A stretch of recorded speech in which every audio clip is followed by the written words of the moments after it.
So ఒక పక్క రాష్ట్రంలో విగ్రహ రాజకీయంతో పాటు ఫ్లెక్సీల రాజకీయం.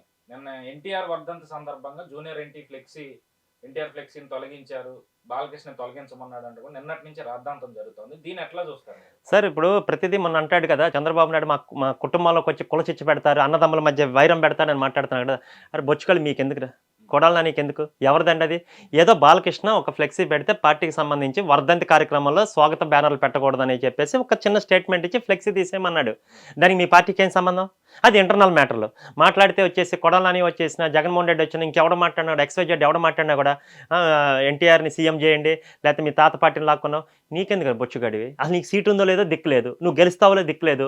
రేపొద్దున టీడీపీ పార్టీ గెలిస్తే ఎక్కడ ఉంటారో మీరందరూ మీకే దిక్కు లేదు. మీరు మా గురించి మాట్లాడడం ఏంటి? మీరు మొన్న ఏం మాట్లాడారు? కేసీఆర్ నాని చిన్ని విషయంలో కుటుంబాల మీద తగాదాలు పెడతానని అంటారు. అసలు మీ కుటుంబ వ్యవస్థ ఏడిచెత్తేనే కదరా! మీకు విలువలు ఉంటేనే కదరా మీరు మాట్లాడేది. నీకు ఆడాలంటే విలువ లేదు, మీ పార్టీకి విలువ లేదు, కుటుంబం అంటే గౌరవం లేదు, మనుషులంటే లెక్క లేదు. మీరు ఆ కుటుంబ విలువల గురించి మాట్లాడేది. ఇన్ని సార్లు మాట్లాడారు కదా కొడాలి నాని, ఇన్ని సార్లు ఇన్ని ఎలిగేషన్స్ చేశారు కదా! కొడాలి నాని కూడా ఇద్దరు ఆడపిల్లలు ఉన్నారు కదా! ఏ రోజన్నా టీడీపీ వాళ్ళెళ్లి వాళ్ళ ఇంటి మీదకి గాని, వాళ్ళ కుటుంబం గురించి గాని, వాళ్ళ గురించి మాట్లాడారండి? నువ్వెన్ని మాట్లాడావు? నువ్వు ఎంత పర్సనల్ లైఫ్ గురించి మాట్లాడావు? నిన్న ఫ్లెక్సీలు అనేది ఏదో ఇద్దరు వ్యక్తుల మధ్య జరిగిన సంఘటన అది. దాన్ని వీళ్ళు బ్యాక్ ఫైర్ అయితదని చెప్పేసి ఇష్టం వచ్చినట్టు మాట్లాడి, దాన్ని ఏదో బూమ్రామ్ చేయాలని చెప్పేసి మొత్తం కుటుంబ వ్యవహారాన్ని తీసుకొచ్చి ఎన్టీఆర్ ఫ్లెక్సీలు తీశారు. ఒరేయ్ బొచ్చు మీకు అసలు మాకు ఎవడు అక్కర్లేదురా నాన్న, ఇప్పుడు టీడీపీ పార్టీకి ఎవడు అక్కర్లేదు. పవన్ కళ్యాణ్, జనసేన, టీడీపీ కాంబినేషన్‌లో విన్నింగ్ విక్టరీ పోతుంది. 150 సీట్ల పైనే వస్తుంది. ఎన్టీ రామారావుని మీరు తిట్టినంత మాత్రాన, ఎన్టీ రామారావుని మేము తిట్టినంత మాత్రం, జూనియర్ ఎన్టీఆర్‌ని తిట్టినంత మాత్రం ఓట్లు పోతాయని చెప్పేసి ఆ కుసంస్కారం కొడాలి నానిది. మాట్లాడితే కుటుంబం గురించి తెచ్చేది, కొడాలి నాని గురించి తెచ్చేది, ఎన్టీఆర్ గురించి పెద్ద ఎన్టీఆర్ గారి గురించి తెచ్చేది ఎవడండి? కొడాలి నాని కదా! మాట్లాడిన ప్రతి మాట నువ్వు కుటుంబ వ్యవస్థకు లేకుండా నువ్వు మాట్లాడటం మానేస్తున్నారే మీరు పార్టీ వాళ్ళు. అందుకే నీకు మినిస్ట్రీ వచ్చింది. జోగి రమేష్‌కి మినిస్ట్రీ వచ్చింది తిట్టినందుకు.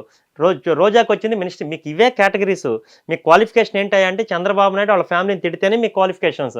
అందుకే మీ మినిస్టర్‌లొచ్చినియి, ఎమ్మెల్యేలొచ్చినియి, మళ్ళీ సీట్లు కూడా వస్తున్నాయి మీకు. దానికోసం మీరు తిడుతున్నారు. మీరేమో కుటుంబ పాలనలోకి, కుటుంబ వ్యవహారాల్లోకి మీరు జోక్యం చేసుకోవచ్చు. మళ్ళీ తిరిగేసి కుటుంబాల మధ్య చిచ్చు పెడతారని. నీ చెల్లి నిన్నొద్దనుకుంది. చీగొట్టింది. ఎడంకాలు చెప్పిచ్చి కొట్టింది. నిన్ను, నీ పార్టీని. రేపొద్దున నీ చెల్లొచ్చి కాంగ్రెస్ తరఫున పులివెందలు నీ మీద పోటీ చేస్తున్నాయి. ఏం బిక్కుంటా?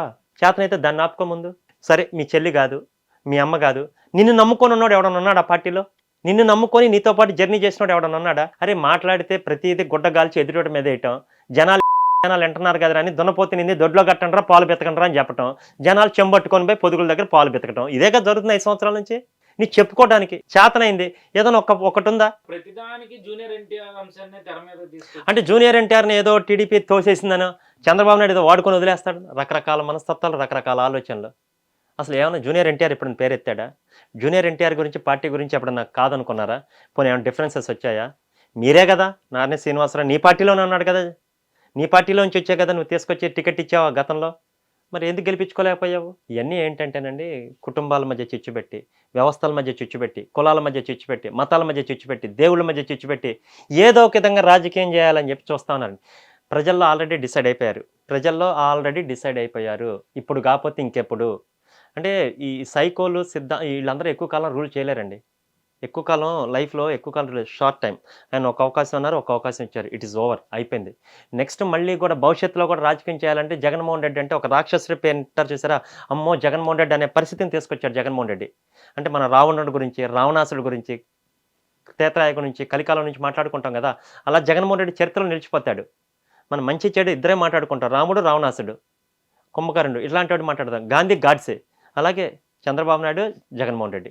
ఇండియాలో ఇలాంటి సైకోటిక్ పాలిటిక్స్ చేసినటువంటి జగన్మోహన్ రెడ్డి చరిత్రలో నిలిచిపోతాడండి. ఏంటి? చరిత్రలో నిలిచిపోతాడు. అన్ని వ్యవస్థల్ని రూపుమాపి, కులాల మధ్య చిచ్చు పెట్టి, మతాల మధ్య చిచ్చు పెట్టి అన్నీ. ఈరోజు ఫ్లెక్సీల వ్యవహారం అనేది వాళ్ళ అంతర్గత వ్యవహారం. మీరొచ్చేసి కొత్తగా దాన్ని ఏదో చేసి, ప్రతి దాన్ని ఇష్యూ చేసి, ప్రతి దాన్ని రాజకీయం చేయాలంటే ఒకప్పుడు కుదిరింది. ఎందుకంటే నీ గురించి, నీ క్యారెక్టర్ గురించి తెలియదు కాబట్టి నమ్మారు. నువ్వేం చేసినా నమ్మారు. నువ్వు ఇట్ట చేయెత్తిన నమ్మారు, ఇట్ట చేయెత్తిన నమ్మారు, అక్కలారా, చెల్లెలారా అంటే నమ్మారు, అవ్వ అన్న నమ్మారు, తాత అన్న నమ్మారు. ఇప్పుడు నువ్వు ఏం చేసినా నమ్మే పరిస్థితి లేదు. అసలు నిన్ను నమ్మి నీ వెనకాల నడిచినోడు ఒక్కడు లేడు ఈరోజు. ఒంటరి. జగన్మోహన్ రెడ్డి ఒంటరైపోయాడు. ఎవడు ఒంటరి చేయలేదు సార్. ఆయనకు ఆయనే చేసుకున్నాడు. రాజకీయాల్లో ఆత్మహత్యలు తప్ప హత్యలుండవు. దానికి బెస్ట్ ఎగ్జాంపుల్ జగన్మోహన్ రెడ్డి.